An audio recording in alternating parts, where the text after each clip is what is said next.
Chapter 3 of the Human Behavior in Organization will tackle about the foundations of individual behavior.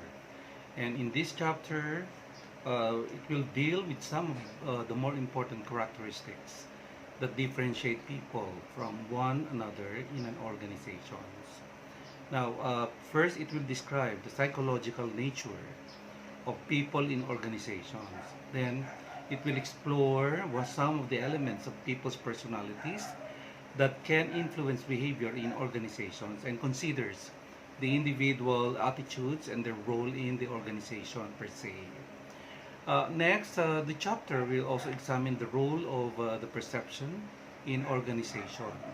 Now, the chapter will close with an examination of various kinds of workplace situations and that talks about and deals about different behaviors and after and the effects of it in the organizational performance. Now, the learning objectives of this chapter is for us to be able to for the learners to explain the nature of the individual and organization relationships. It will also define the personality and describe the personality attributes that affect behavior in organization. And now it will also be able to discuss individual attitudes in organization and how they affect the behavior. And then it will also describe the basic perceptual processes and the role of the attributions in organizations. And it will also explain how workplace behaviors can directly or indirectly influence organizational effectiveness. In the people in organization, there is this psychological contracts. A psychological contract is the overall set of expectations held by an individual with respect to what he or she will contribute to the organization and what the organization in return will provide to the individual. Now, it is similar to a standard legal contract, except that it is usually less formal and less well defined. Now, the individual makes several contributions to the organizations, including the effort, the ability, the loyalty, the skills, the time, and competencies in return for the inducements offered by the organization. Now, the inducements offered by the organization will include the pay, the job security, the benefits, the career opportunities, the status, and the promotion opportunities. So these are part of the inducements. Now, either party may seek changes in the contract if an imbalance or inequity is being felt. The task of management is to properly manage the psychological contract with all the employees. Now, either party may seek changes in the contract if an imbalance or inequity is being felt. Now, the task of management is to properly manage the psychological contracts with all the employees altogether. Now, increasing globalization of business also complicates the management of psychological contracts because the array of inducements that employees deem to be of value varies across different cultures. Now, also the psychological contract becomes even more complex. Complex for an employee who take the international assignments. So there's a big difference there. Now, what about the person job fit? Okay, part of managing the psychological contract is making sure that the contributions made by the individual will fit with the inducements offered by the organization. From the hiring processes, from the training programs, from the performance appraisal system and other organizational processes. These are techniques that organizations can use to assist in helping the person fit the job. Now, the individual differences is also being considered. Although people are similar to one another in many ways, there are significant differences even. We all have a unique set of individual differences in the ways we think, in the ways we interpret things. We interpret our environment and respond to that kind of environment. Now, individual differences are personal attributes that vary from one person to another and may be physical, psychological, or even emotional.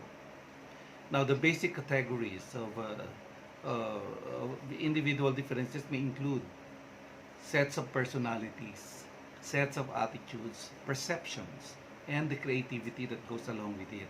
Now, the way these individual differences affect employee work behavior will depend on the work situation. Okay, that's very clear. Now, personality and organization. So, how do we equate that? Now, personality is the relatively stable set of psychological attributes or traits that distinguish one person from one another. Now, personality plays a major role in how a person perceives his work or his work environment even. It evaluates it and responds to it. A person's personality starts forming at birth and continues through adolescence. Now, by the time most people reach adulthood, their personalities are clearly defined and generally stable. Significant events can contribute to changes in an adult's personality. Now, let's assess. Now, the big five personality traits. So, what are these? Now, although psychologists have identified literally thousands of personality traits and dimensions that differentiate one person from another, in recent years, researchers have defined or identified five fundamental personality traits that are especially relevant to an organization. So, what are these? So, number one is the agreeableness. When you say agreeableness, it refers to a person's ability to get along with others. It causes some people to be gentle, to be even cooperative, to be forgiving and understanding and good-natured in their dealings with others. But it may result in others being irritable, short-tempered, uncooperative, and generally antagonistic toward other people. So there's a contrast between the two. Another one is the conscientiousness. Conscientiousness refers to a number of goals on which a person focuses. Now, research has found that more conscientious people tend to be higher performance than less conscientious people across a variety of different jobs. Okay? Now, neuroticism. Neuroticism refers to people who experience unpleasant emotions such as anger, such as anxiety, depression, and feelings of vulnerability. More often than the people who are relatively less neurotic. Now, people who are more neurotic are more excitable, more insecure, more reactive, and subject to extreme mood swings. So, neuroticism. Okay? Now, next is extraversion. Now, extraversion refers to a person's comfort level with relationships. Now, people who are called extroverts are sociable, talkative, assertive, and open to establishing new relationships. Recent research suggests that extroverts tend to be attracted to jobs based on personal relationships. Like, for example, sales and marketing positions, and tend to be higher overall job performers than introverts. Okay? Next is the uh, openness. Openness refers to a person's rigidity of beliefs and range of interest. Now, people with high level of openness are willing to listen to new ideas and to change their own ideas. To believe and attitudes as a result of the new information. Now, they may also have a broad interest and be curious and be imaginative and creative at that.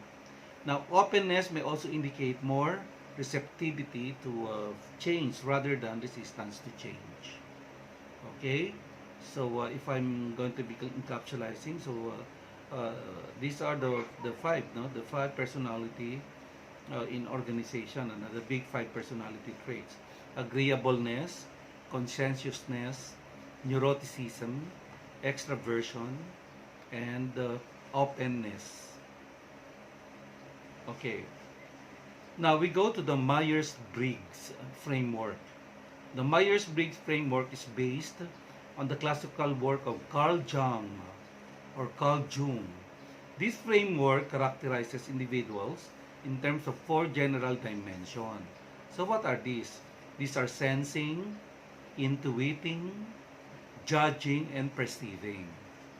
Okay, so the Myers-Briggs type indicators, the MBTI, is popular with some organizations to assess personality types. Okay, so that's the Myers-Briggs framework that is based on this individual in four dimensions. Now, the emotional intelligence is being also emphasized here. This concept, often referred to as EQ, has been identified in recent years. Now, it refers to the extent to which the person has self-awareness. The basis for all the other components are the capacity to manage one's emotions, and then balancing anxiety, the fear, and anger. Now, the capacity to motivate oneself even, remain optimistic, and continue to strive in the face of setbacks, barriers, and failures. Now, another one is the empathy. Empathy is about understanding how others feels about without necessarily being told. And the social skills is part of the emotional intelligence. It is the ability to get along with others and establish positive relationships. Now, there are other personality traits at work. Now, several personality traits have been identified that are especially meaningful in work relationships or situations rather. So what are these? Locus of control. When you say locus of control, it is the extent to which people believe that their behavior has a real effect on what happened to them. Internals believe they can control what happens to them. Externals, however, tend to think that what happens to them is a function of luck or fate.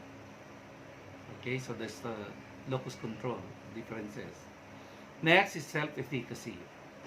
Self-efficacy is a person's belief about his or her capabilities rather, to perform a task. Now, people with high self-efficacy believe that they can perform well on a specific task. And people with low self-efficacy are more prone to doubt their ability to perform a specific task. Next is the authoritarianism. The authoritarianism is the extent to which such an organization, is the extent to which a person believes there should be power and status differences within a social system such as an organization. Now, the stronger the belief, the more authoritarian the individual is said to be.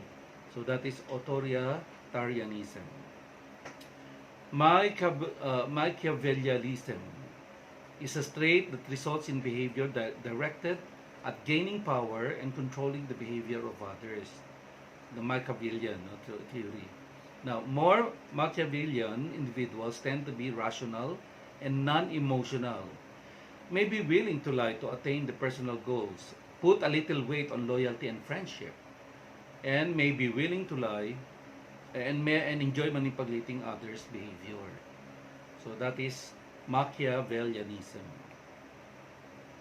Next is self-esteem. Now, in the self-esteem, it is the extent to which a person believes that she or he is worthwhile and deserving individual.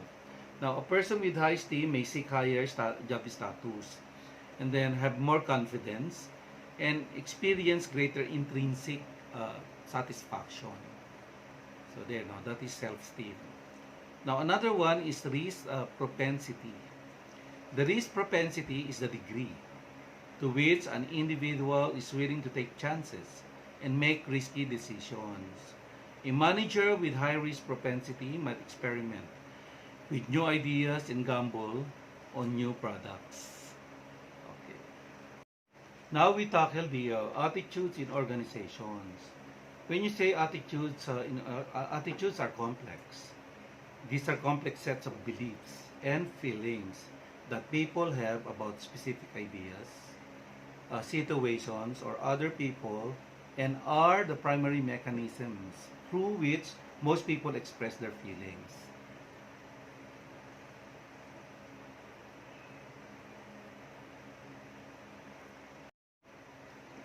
How attitudes are formed. Now, attitudes are formed by a variety of forces, so including our personal values, our experiences, and our personality. Now, structure. The attitude structure are usually viewed as a stable disposition to behave toward objects in a certain way and have three components. So, what are these components? Affect, cognition, and behavioral intent. Now we've defined further those three components. Number one is the cognition. Now cognition is the knowledge of a person presumes to have about something and is based on perception of truth and reality. However, affect refers to the individual's feelings towards something.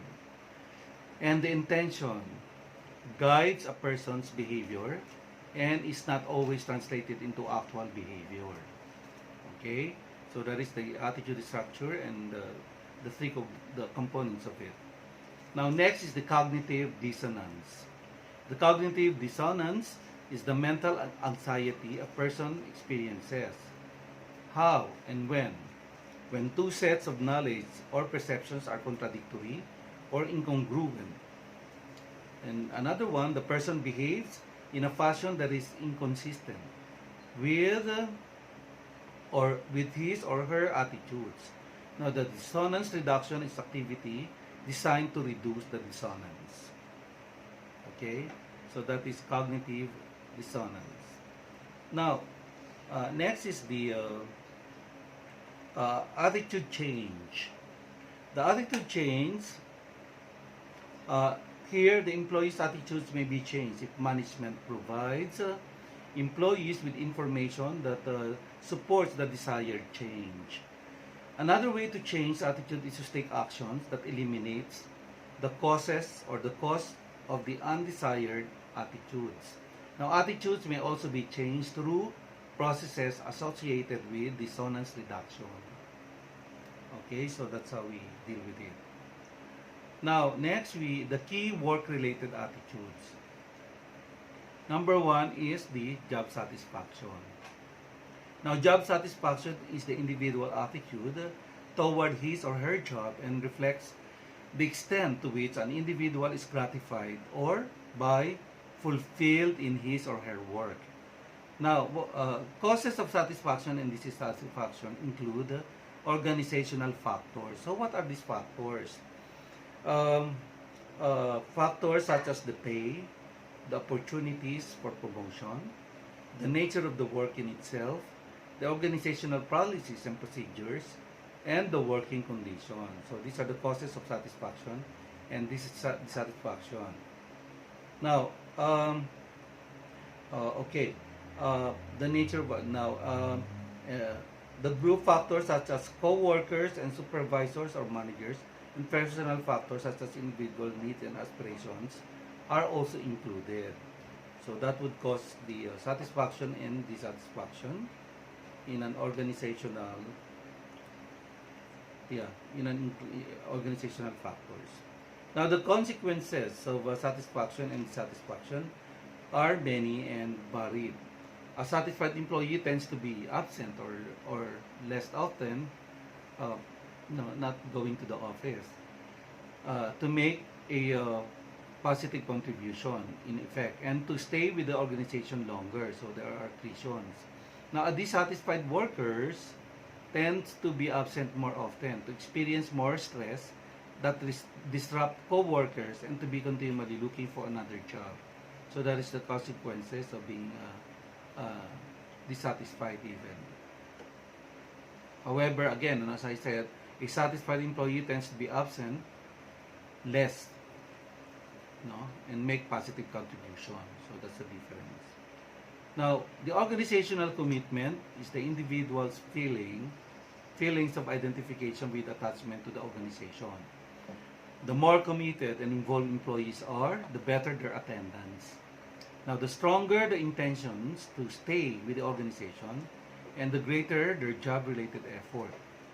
Now, treating people fairly, uh, providing reasonable rewards and job security, and providing a well-designed job with role, clarity, and opportunity to participate in making decisions affecting their work are some of the factors that may increase job satisfaction and commitment. So they tend to be attached to their work because they're satisfied with what they are feeling. Now, next is the affect and mood in organization. Now, the affect portion of attitude is receiving increasing attention. Rather than assuming that emotions and feelings vary among people from day to day, research is suggesting that people have an underlying stable predisposition toward fairly constant and predictable moods and emotional states. Now, the positive affectivity means that a person is relatively upbeat, relatively optimistic, usually sees things in a positive light, and usually is in a good mood. Okay? So that is affect and mood organization. Next, for the positive affectivity. For the negative affectivity, it means that a person is just the opposite of the positive affectivity, which is generally downbeat, pessimistic, and in bad mood most of the time. They're not happy. Okay? Now, next is the perception in organizations. When you say perception, it involves the reception of information, uh, uh, information regarding the environment. Perception as a process involves several other processes even as well. Now, perception involves the reception of information in many different forms. The receiver assimilates incoming information for the purpose of interpreting it. Now, the basic perceptual processes are, they have two, no? We have two. Two basic processes are particularly important to specifically managers. The selective perception and stereotyping. So, we go further and deeper. No? The selective perception is the process of screening out information which we are uncomfortable or that contradicts our beliefs. So that is the selective perception. Now, the stereotyping, however, is the process of categorizing or labeling people on the basis of a single attribute or characteristics. Now, so that is the basic perceptual processes. Now, the perception and attribution. The attribution theory suggests that we observe the behavior of others and then attribute causes to it. It is based on perceptions of a reality that may vary widely among individuals. Now, attribution process begins with the observation of behavior, our own or that of someone else's. Now, that behavior is then evaluated in terms of consensus, in terms of consistency, and in terms of distinctiveness. Okay? So, there are three evaluative terms. No? So, consensus, consistency, and distinctiveness. When you say consensus, it is the extent to which other people in the same situation behave in the same fashion. Okay? While consistency is the extent to which the same person behaves in the same fashion at different times. Okay? Now, distinctiveness, however, is the extent to which the same person behaves in the same fashion in the other situations. Okay? Now, attributions can be internal or external. So, there's another angle into it. The internal attributions are those that attempt to explain a situation in terms of factor factors internal to the persons involved. Now, for example, the person is unqualified or too lazy or too immature for the job, and many more. Now, however, the external attributions are those that attempt to explain a situation in terms of factors external to the person. For example, the job is too difficult, or the time is too short, or the equipment is obsolete and it's not really working well, and many more. Okay? Now, we go to the types of workplace behavior. The workplace behavior is a pattern of actions by the members of an organization that directly or indirectly influences the organizational effectiveness. And performance behaviors are the total set of work-related behaviors that the organization expects the individual to display. So what are these? The performance behaviors derive from the psychological contract. The performance behavior may either narrowly defined and easily measured, or more diverse and difficult to assess. So that is performance behavior. So what about dysfunctional behavior? Now, another important type of workplace behavior is that which results in employee withdrawal by manifesting these habits: absenteeism and turnover. They keep on resigning. Now, absenteeism occurs when an individual does not show up for work. Absenteeism may be for legitimate reasons or feigned. In either case, the work normally done by absent employee does not get done. So organizations usually try to reduce absenteeism of either type. Okay? So what about turnover? Turnover occurs when people quit their jobs. And turnover usually results from a number of factors. So what are these? The aspects of the job, the organization in itself, the individual, the labor market, the family influences. Some turnover is inevitable and may even be desirable in certain situations. Okay? Now, we go to the organizational citizenship. The organizational citizenship refers to the behavior of individuals who make a positive overall contribution to the organization. An employee who fulfills the basic job, the basics of the job, which is the psychological contract, but is never around when the extra effort is required, may not be considered a good organizational citizen. Now, fulfilling the basics of the job, helping out whenever needed, and performing the extra level of effort is often termed a good citizenship.